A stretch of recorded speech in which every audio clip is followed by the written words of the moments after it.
ಎಲ್ಲ ಅಧಿಕಾರಿ ಮಿತ್ರರೇ, ಬಂಧು ಭಗಿನಿಯರೇ, ಈ ಒಂದು ದೊಡ್ಡ ಐತಿಹಾಸಿಕ ಸಮಾರಂಭದಲ್ಲಿ ಪಾಲ್ಗೊಂಡು ಅಭಿವೃದ್ಧಿ ಪಥಕ್ಕೆ ಸಾಕ್ಷಿಯಾದಂತ ಎಲ್ಲ ನನ್ನ ಸೋದರರೇ, ತಂದೆ ತಾಯಂದಿರೇ,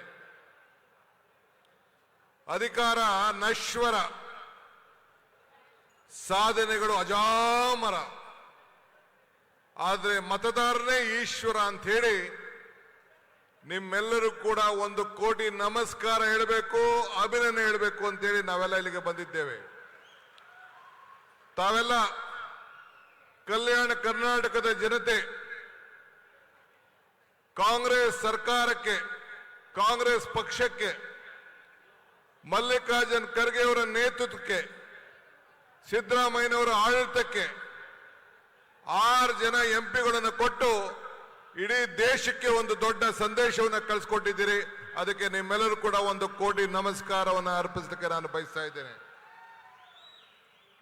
ದೇವರು ನಮಗೆ ಕೊಟ್ಟಿರುವುದು 2 ಆಯ್ಕೆ, ಒಂದು ಕೊಟ್ಟು ಹೋಗೋದು, ಒಂದು ಬಿಟ್ಟು ಹೋಗುವಂಥದ್ದು. ನೀವೆಲ್ಲ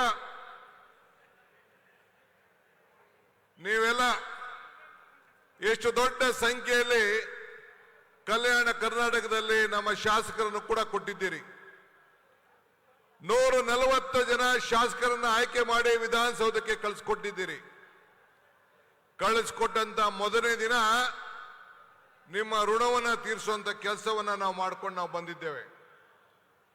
ಇವತ್ತು ನಮ್ಮ ದರ್ಶನಾಪುರವರು, ನಿಮ್ಮ ಜಿಲ್ಲಾ ಸಚಿವರು, ನಮ್ಮ ಆರೋಗ್ಯ ಸಚಿವರು, ನಮ್ಮ ಲೋಕಸಭಾ ಸದಸ್ಯರುಗಳು ರಾಧಾಕೃಷ್ಣ ಮತ್ತು BV ನಾಯಕರು ಮತ್ತು ಈ ಜಿಲ್ಲೆಯ ಶಾಸಕರುಗಳು ಅವರೆಲ್ಲ ಸೇರಿ ಇವತ್ತು ನಮ್ಮ ಪ್ರಿಯಾಂಕ್ ಖರ್ಗೆ ಅವರು ಇವತ್ತು ಇಲ್ಲಿಲ್ಲ.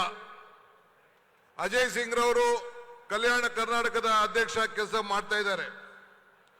ಕಲ್ಯಾಣದ ಪಥ ಅಭಿವೃದ್ಧಿಯ ರಥ ಆಗಿ ಇವತ್ತು ಉಳ್ಕೊಂಡಿದೆ. ಅದಕ್ಕೆ ಇಂಥ ದೊಡ್ಡ ಭವ್ಯವಾಗಿ ಸೇರುವಂತ ಜನಸಮೂಹವೇ ಇವತ್ತು ಸಾಕ್ಷಿಯಾಗಿ ಇವತ್ತು ಉಳ್ಕೊಂಡಿದೆ. ಈ ಭಾಗದ ಅಭಿವೃದ್ಧಿಯನ್ನ ದಿಕ್ಕನ್ನ ಬದಲಾಯಿಸಿ ಇಡೀ ಕರ್ನಾಟಕ ರಾಜ್ಯಕ್ಕೆ ಒಂದು ದೊಡ್ಡ ಸಂದೇಶವನ್ನ ಇವತ್ತು ನಾವೆಲ್ಲ ಕೊಟ್ಟಿದ್ದೇವೆ. ಪ್ರತಿ ಹಳ್ಳಿಗೂ ಕೂಡ, ಎಲ್ಲ ರಂಗದಲ್ಲೂ ಕೂಡ ಶೈಕ್ಷಣಿಕವಾಗಿ, ಆರೋಗ್ಯವಾಗಿ, ಗ್ರಾಮೀಣ ಅಭಿವೃದ್ಧಿ ಮತ್ತು ಉದ್ಯೋಗ, ರಸ್ತೆಗಳು, ಎಲ್ಲ ರಂಗದಲ್ಲೂ ಇವತ್ತು ಅಭಿವೃದ್ಧಿಯನ್ನು ನಾವು ಮಾಡ್ಕೊಂಡು ಬಂದಿದ್ದೇವೆ. ಇವತ್ತು ಆರೋಗ್ಯದಲ್ಲಿ ಸುಮಾರು 416 ಕೋಟಿ ರೂಪಾಯಿ ವೆಚ್ಚದ ವಿವಿಧ ಕಾಮಗಾರಿಗಳನ್ನ 208 ಕೋಟಿ ರೂಪಾಯಿಯನ್ನ ಕಲ್ಯಾಣ ಕರ್ನಾಟಕದ ಹಣದಿಂದ ಇವತ್ತು ಎಲ್ಲ ಮೇಲ್ದರ್ಜೆಗೆ ಏರಿಸಿ ಬೆಂಗಳೂರು ನಗರವನ್ನು ಬಿಟ್ರೆ ಈ ಒಂದು ಹೈದರಾಬಾದ್ ಕರ್ನಾಟಕದಲ್ಲಿ, ಈ ಒಂದು ಕಲ್ಯಾಣ ಕರ್ನಾಟಕದಲ್ಲಿ ಆರೋಗ್ಯಕ್ಕೆ ಒಂದು 2ನೇ ಸ್ಥಾನವನ್ನ ಇವತ್ತು ರೂಪಿಸಿ, ಏನು ಮಲ್ಲಿಕಾರ್ಜುನ್ ಖರ್ಗೆ ಅವರು ಕಾರ್ಮಿಕ ಸಚಿವರಾಗಿದ್ದಾಗ ಏನು ಒಂದು ಐತಿಹಾಸಿಕವಾದಂತಹ ಕಟ್ಟಡವನ್ನ, ವಿಧಾನಸೌಧಕ್ಕಿಂತ ಒಂದು ದೊಡ್ಡ ಕಟ್ಟಡವನ್ನು ಕಟ್ಟಿ ಜನರಿಗೆ ಆರೋಗ್ಯವನ್ನ ಕೊಡ್ಲಿಕ್ಕೆ ಏನು ಒಂದು ಪ್ರಯತ್ನವನ್ನ ಮಾಡಿದ್ದಾರೆ, ಇವೆಲ್ಲ ಸಾಕ್ಷಿಯಾಗಿ ಇವತ್ತು ಉಳ್ಕೊಂಡಿದೆ.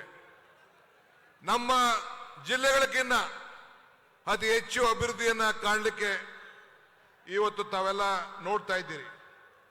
ರಾಹುಲ್ ಗಾಂಧಿ ಅವರು ಹಿಂದೆ ಬಂದಂತಹ ಸಂದರ್ಭದಲ್ಲಿ ಕೊಟ್ಟಂತ ಮಾತನ್ನ ಮಲ್ಲಿಕಾರ್ಜುನ್ ಖರ್ಗೆ ಅವರ ಮತ್ತು ಧರಮ್ ಸಿಂಗ್ ಅವರ ಮುಖಂಡತ್ವದಲ್ಲಿ, ಸೋನಿಯಾ ಗಾಂಧಿ ಅವರ ನಾಯಕತ್ವದಲ್ಲಿ ಇವತ್ತು ಏನು ನಿಮ್ಗೆ 371J ಕೊಟ್ಟಿದ್ದಾರೆ. ನೀವು ಎಂತ ಪುಣ್ಯವಂತರು ಅಂದ್ರೆ ನಿಮ್ಮ ಮುಂದಿನ ಮಕ್ಕಳು ಶತಮಾನಕ್ಕೂ ಕೂಡ ತಾವೆಲ್ಲ ಕೂಡ ನೆನೆಸ್ಕೊಳ್ಳೇಬೇಕಾಗ್ತದೆ. ಇವತ್ತು ನಾನು ಹೆಚ್ಚಿಗೆ ಏನು ಹೇಳಬೇಕಾಗಿಲ್ಲ. ಈ ಸರ್ಕಾರ ಬಂದ ಮೇಲೆ ನಾನು ಬರೀ ಗ್ಯಾರಂಟಿ ಬಗ್ಗೆ ಮಾತಾಡ್ತಾ ಇಲ್ಲ. ಯಾವುದೇ ವಿರೋಧ ಪಕ್ಷವರು ಏನ್ ಬೇಕಾದ್ರೂ ನಮ್ಮ ಟೀಕೆಯನ್ನು ಮಾಡಲಿ, ನಾವು ಭಾವನೆ ಮೇಲೆ ರಾಜಕಾರಣ ಮಾಡ್ತಾ ಇಲ್ಲ, ನಾವು ಬದುಕಿನ ಮೇಲೆ ರಾಜಕಾರಣ ಮಾಡ್ತಾ ಇದ್ದೇವೆ. ಬೆಲೆ ಏರಿಕೆಯಿಂದ ಏನು ಜನ ತತ್ತರಿಸ್ತಾ ಇದ್ರು, ಏನು ಗ್ಯಾಸ್, ವಿದ್ಯುತ್ ಶಕ್ತಿ, ಹೆಣ್ಣು ಮಕ್ಕಳ ಪ್ರಯಾಣ, ಅನ್ನಭಾಗ್ಯ, ಯುವ ನಿಧಿ ಇವೆಲ್ಲ ನಿಮ್ಮ ಬದುಕಿಗೋಸ್ಕರ ಹೊಟ್ಟೆ ತುಂಬಲಿಕ್ಕೋಸ್ಕರ ಕೊಟ್ಟಂತ ಕಾರ್ಯಕ್ರಮಗಳು.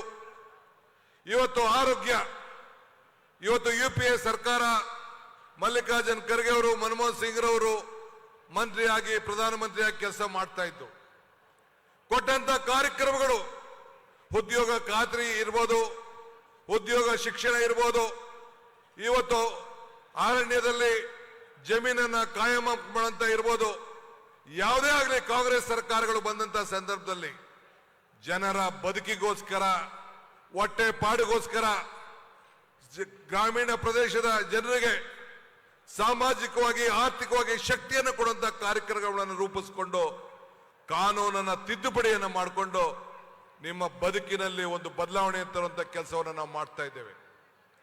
ನನಗೆ ಬಹಳ ಸಂತೋಷ ಆಗ್ತದೆ. ಶ್ರೀಮತಿ ಇಂದಿರಾ ಗಾಂಧಿಯವರು 50 ವರ್ಷದ ಹಿಂದೆ 50 ವರ್ಷದ ಶತಮಾನ ನಾವು ಆಚರಣೆ ಮಾಡ್ತಾ ಇದ್ದೇವೆ. ಅಂಗನವಾಡಿ ಕಾರ್ಯಕ್ರಮವನ್ನು ಮಾಡಿ ಪುಟಾಣಿ ಮಕ್ಕಳಿಗೆ ಆರೋಗ್ಯವನ್ನು ಕೊಡಬೇಕು, ಶಿಕ್ಷೆಯನ್ನು ಕೊಡಬೇಕು ಅಂತೇಳಿ ಹಿಂದೆ ಇಂದಿರಾ ಗಾಂಧಿಯವರು ಸ್ಥಾಪನೆ ಮಾಡಿದ್ರು. ಇಡೀ ವಿಶ್ವ ಶ್ರೀಮತಿ ಇಂದಿರಾ ಗಾಂಧಿಯವರ ಕಾರ್ಯಕ್ರಮವನ್ನು ಆವತ್ತಿನ ಕಾಲದಲ್ಲಿ ಹೊಗಳ್ತು. ಅದೇ ರೀತಿ ಕಾಂಗ್ರೆಸ್ ಸರ್ಕಾರಗಳು ಯಾವಾಗ ಅಧಿಕಾರದಲ್ಲಿ ಇದೆಯೋ ಎಲ್ಲರಿಗೂ ಕೂಡ ಸರ್ವರಿಗೂ ಸಮಪಾಡು ಅಂತೇಳಿ ಇವತ್ತು ಕಾರ್ಯಕ್ರಮವನ್ನು ನಾವು ರೂಪಿಸಿಕೊಂಡು ನಾವು ಬರ್ತಾ ಇದ್ದೇವೆ. ಇವತ್ತು ಈ ಭಾಗದ ನಮ್ಮ ನಾಯಕರುಗಳಾದ ಮಲ್ಲಿಕಾರ್ಜುನ್ ಖರ್ಗೆ ಸಾಹೇಬರ ನಾಯಕತ್ವದಲ್ಲಿ, ಸಿದ್ದರಾಮಯ್ಯನವರ ಮುಖಂಡತ್ವದಲ್ಲಿ, ಪ್ರಿಯಾಂಕಾ ಖರ್ಗೆ ಅವರು, ಶರಣ್ ಪ್ರಕಾಶ್ ಪಾಟೀಲ್ ರವರು, ನಮ್ಮ ಅಜಯ್ ಸಿಂಗ್ ರವರು, ಏನು ರಾಯಚೂರಿನ ಮಂತ್ರಿಗಳು ಶರಣ್ ಪ್ರಕಾಶ್ ಪಾಟೀಲ್ ರವರು, ಬೋಸರಾಜ್ ರವರು, ನಮ್ಮ ಈಶ್ವರ್ ಖಂಡ್ರೆ ಅವರು, ರಹೀಂ ಖಾನ್ ರವರು, ಇವರೆಲ್ಲರೂ ಕೂಡ ನಮ್ಮ ಎಲ್ಲ ಶಾಸಕರನ್ನ ಒಟ್ಟಿಗೆ ತೆಗೆದುಕೊಂಡೋಗಿ ಅಭಿವೃದ್ಧಿಯ ಪಥಕ್ಕೆ ಈ ಕಲ್ಯಾಣ ರಥವನ್ನ ತೆಗೆದುಕೊಂಡು ಹೋಗುವಂತ ಕೆಲಸವನ್ನ ಏನ್ ಮಾಡ್ತಾ ಇದ್ದಾರೆ, ನಿಮ್ಮೆಲ್ಲರ ಪರವಾಗಿ, ಸರ್ಕಾರದ ಪರವಾಗಿ ಮತ್ತು ಪಕ್ಷದ ಪರವಾಗಿ ಇವತ್ತು ಅವರೆಲ್ಲರೂ ಕೂಡ ಈ ಸಂದರ್ಭದಲ್ಲಿ ನಾನು ಶುಭಾರೈಸ್ತೇನೆ. ಅವರ ಜೊತೆಯಲ್ಲಿ ನಿಲ್ಲಬೇಕು, ಸಾಮಾಜಿಕವಾದಂತಹ ನ್ಯಾಯವನ್ನು ಕೊಡಬೇಕು ಅಂತೇಳಿ ಮಲ್ಲಿಕಾರ್ಜುನ್ ಖರ್ಗೆ ಅವರು, ಬಿಜೆಪಿಯವರು ಟೀಕೆ ಟಿಪ್ಪಣಿ ಮಾಡ್ತಾ ಇದ್ರು. ನಾವು ಸಾಮಾಜಿಕವಾಗಿ ಹಿಂದುಳಿದವರಿಗೆ ನ್ಯಾಯ ಕೊಡಬೇಕು ಅಂದಾಗ ಅಪಸ್ವರ ಎತ್ತಿಸ್ತಾ ಇದ್ದು. ಮತ್ತೆ ನೀವೆಲ್ಲರೂ ಕೂಡ ಧ್ವನಿಯನ್ನ ಕೊಡಬೇಕು, ನಿಮ್ಮೆಲ್ಲರೂ ಕೂಡ ಒಟ್ಟಿಗೆ ತೆಗೆದುಕೊಂಡು ಹೋಗಬೇಕು. ರಾಹುಲ್ ಗಾಂಧಿ ಅವರ ಚಿಂತನೆ, ಮಲ್ಲಿಕಾರ್ಜುನ್ ಖರ್ಗೆ ಅವರ ನಾಯಕತ್ವಕ್ಕೆ ಮತ್ತೆ ಜೀವನ ಕೊಡಬೇಕು ಅಂತೇಳಿ ನಾವು ಮತ್ತೆ ಸೆನ್ಸಸ್ ಅನ್ನ ಮತ್ತೆ ಪ್ರಾರಂಭ ಮಾಡಬೇಕು. ಎಲ್ಲ ಧರ್ಮದವರು, ಎಲ್ಲ ಜಾತಿಯವರು, ಎಲ್ಲ ಹಿಂದುಳಿದವರು, ಮೇಲ್ವರ್ಗದವರು ಎಲ್ಲರೂ ಕೂಡ ಇದನ್ನ ಉಪಯೋಗಿಸಿಕೊಂಡು ನಿಮ್ಮ ಧ್ವನಿಯಾಗಿ ನಿಮ್ಮ ನೋವನ್ನ ಬಗೆಹರಿಸಿಕೊಳ್ಬೇಕು ಅಂತೇಳಿ ನಾನು ಪ್ರಾರ್ಥಿಸಿ, ಮತ್ತೊಮ್ಮೆ ದಿನೇಶ್ ಗುಂಡೂರಾಯರವರ ಅಧಿಕಾರ ಏನು ಆರೋಗ್ಯ ಇಲಾಖೆಯಲ್ಲಿ ಶರಣ್ ಪ್ರಕಾಶ್ ಪಾಟೀಲ್ರು ಇಬ್ರು ಕೂಡ ಕರ್ನಾಟಕ ರಾಜ್ಯದಲ್ಲಿ ಅಭಿವೃದ್ಧಿಯ ಕ್ರಾಂತಿಯನ್ನ ಆರೋಗ್ಯ ಇಲಾಖೆಯಲ್ಲಿ ಮಾಡಿದ್ದಾರೆ ಅಂತ ಹೇಳ್ಕೊಳ್ಳಿಕ್ಕೆ ನನಗೆ ಬಹಳ ಸಂತೋಷ ಆಗ್ತದೆ. ಈ ಹಿನ್ನೆಲೆಯಲ್ಲಿ ತಾವೆಲ್ಲ ಕೂಡ ಆಶೀರ್ವಾದ ಮಾಡಬೇಕು, ಬೆಂಬಲವನ್ನು ಕೊಡಬೇಕು. ಈಗ ತಮ್ಮನ್ನ ಉದ್ದೇಶಿಸಿ ಮಲ್ಲಿಕಾರ್ಜುನ್ ಖರ್ಗೆ ಸಾಹೇಬರು ಮಾತಾಡ್ತಾರೆ ಅಂತ ಹೇಳಿ ನನ್ನ ಮಾತನ್ನು ಮುಗಿಸ್ತೇನೆ.